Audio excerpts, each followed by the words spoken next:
I don't know if you agree with that. When George Bush took office, you were paying $150 at the gas tank. $150. You remember that? Today you're paying around, you don't remember even.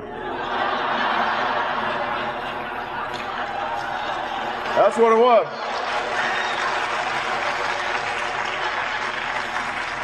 Today you're paying around $4 a gallon.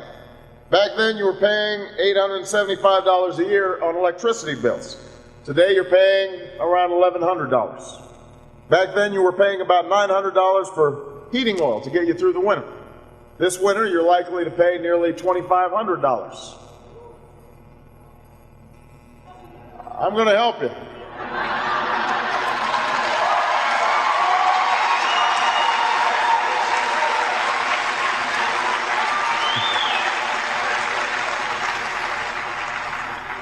Elkhart, this did not happen by accident.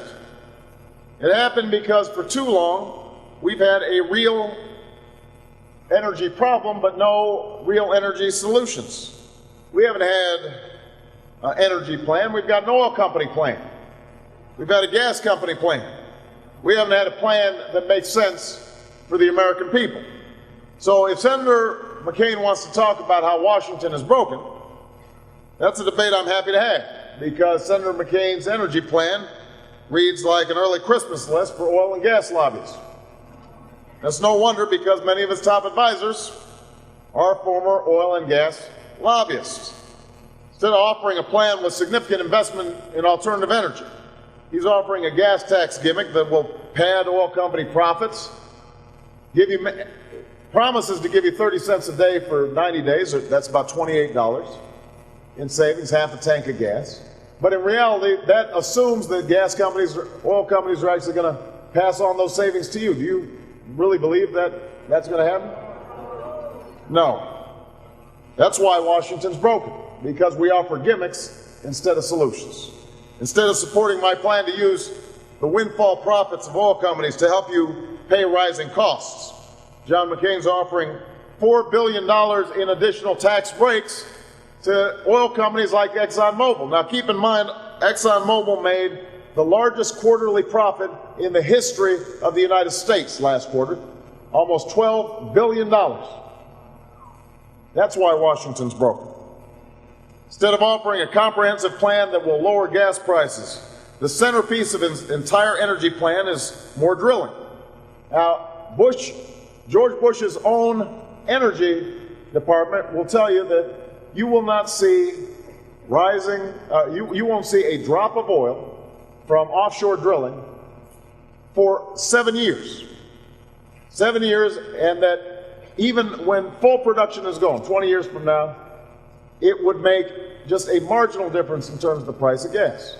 But nevertheless, John McCain stood in a building somewhere and he said, we're going to drill here and drill now. And I don't know what he knew was below there, but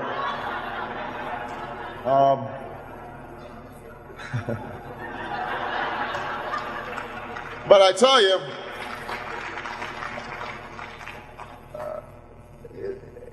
it's not going to help lower gas prices for you, but it has produced a gusher for John McCain, because after he announced his drilling proposal to a room full of oil executives in Houston, the industry ponied up nearly $1 million in contributions.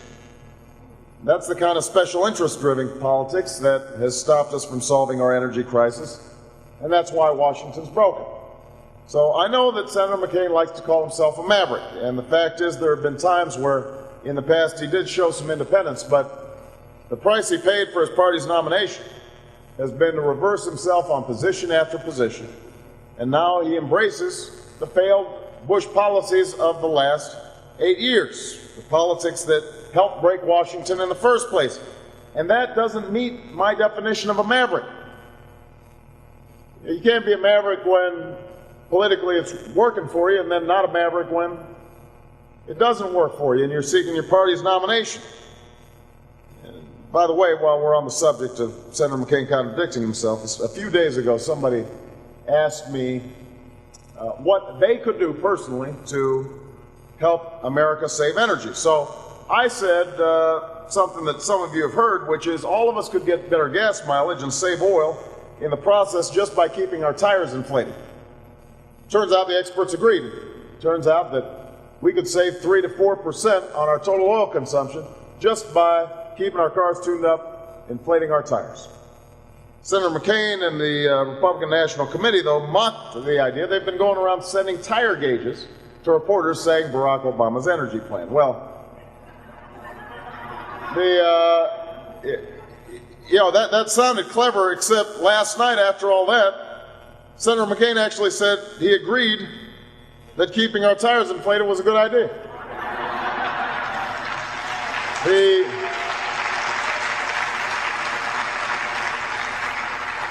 Which makes sense because it turns out NASCAR, which knows something about tires, apparently said the same thing. So did the AAA.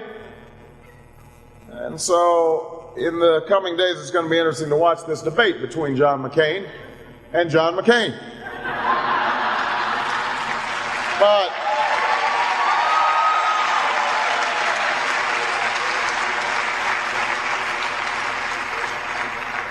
But this isn't just about tire gauges. It's not just about a single TV ad. It's about everyone in this room, about your lives and your future.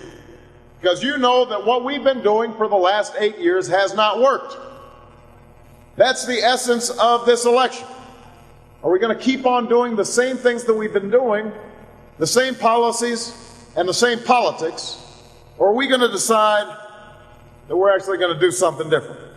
If you need one more example of what's wrong with our energy policy or George Bush's policies in general, there's a new report today. Some of you may have read in the newspaper. Iraq has been getting a windfall because of rising oil prices. They have a $79 billion budget surplus. At a time when we're spending $10 billion a month in Iraq, they've got almost $80 billion that's not being invested in services for suffering Iraqis or reconstruction. Some of this money is sitting in American banks in New York on Wall Street, collecting interest, while you, the taxpayer, are paying for reconstruction efforts in Iraq.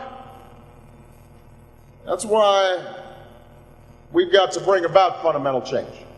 Because if we're going to solve the problems of the American people, then we've got to have somebody in Washington who is fighting for the American people and listening to the voices of the American people. And that's why I'm running for President of the United States of America.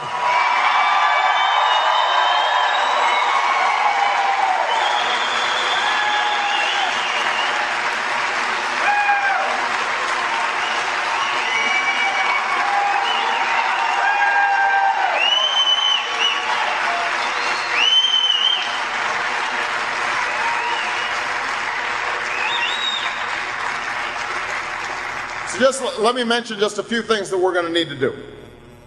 Earlier this week, I laid out a plan for ending the age of oil in our time. Here's how we're going to do it. Short term, we can do some work in improving domestic energy supplies. Right now, oil companies have access to 68 million acres of land that they are not using, that they're not drilling on. And my attitude is, you use it or you lose it. Before we give you new leases, start using some of these leases that you already have. That's point number one. Point number two, we need to give an energy rebate to families to give them some immediate relief. The mother who is having to cut back on groceries because of rising gas prices. The guy I met who couldn't fill up his gas tank to go on a job search, didn't have the money. I've said that we need a $1,000 rebate, energy rebate, to provide families a little bit of relief over the next 4 to 6 months. And it's going to be particularly important going into the winter because there are a lot of folks who don't have a lot of income who are going to have to figure out how to heat their homes with oil prices so high. So that's short term, but unlike Senator McCain, I understand that that is not going to provide us with the short-term relief, the long-term relief that's needed. That's just a temporary fix. If we're going to be serious about this problem, we need a all-hands-on-deck approach, an effort from scientists, and engineers, businesses, homeowners, all of us are going to have to get behind a new approach to energy. We know this is a challenge that we can meet.